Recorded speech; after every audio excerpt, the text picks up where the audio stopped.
Prime minister के मुशीर हैं खालिद मंसूर, ये मॉडल है चाइनीज हवाले से अब आए हैं कुछ अर्सा पहले उनकी तायनात। उन्होंने कहा जी जितने हर्डल्स थे, जो काम रुका हुआ था, स्लो था, जो भी था, वो सारा कुछ दूर हो गया, सारे तहफ़्फ़ुज़ात दूर हो गए। जी बाबर साहब, ये जो गवर्नमेंट टू गवर्नमेंट ये सारे ये जो होते हैं अलामिये जिन पे साइन किए जाते हैं या डिक्लेरेशन जो है ये सारे अल्टीमेटली ये एग्जीक्यूट नहीं होते।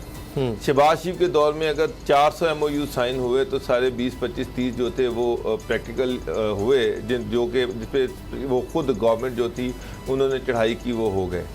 अब मेरा तो सबसे बड़ी बात पहला एहसास तो ये है कि पाकिस्तान में जो गवर्नमेंट है, यहाँ पर जो ब्यूरोक्रेसी है वो गवर्नमेंट के कंट्रोल में नहीं है। तो ये जब तक गवर्नमेंट जो यहाँ पर एक एफिशिएंट फाल किस्म की ब्यूरोक्रेसी नहीं होगी, इस तरह के एग्रीमेंट तोड़ चढ़ ही नहीं सकते। एक चीज़।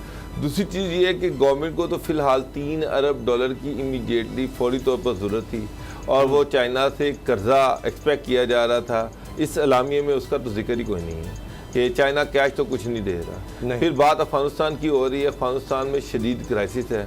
चाइना ने जो वादे किए थे अफ़गानिस्तान के हवाले से, वो वादे भी पूरे नहीं हुए।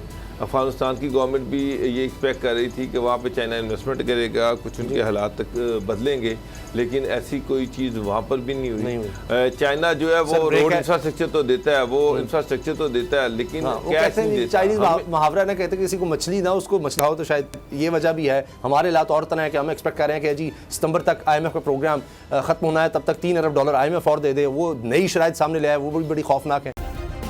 सब्सक्राइब करें और बेल दबाएं ताकि कोई खबर रह न जाए।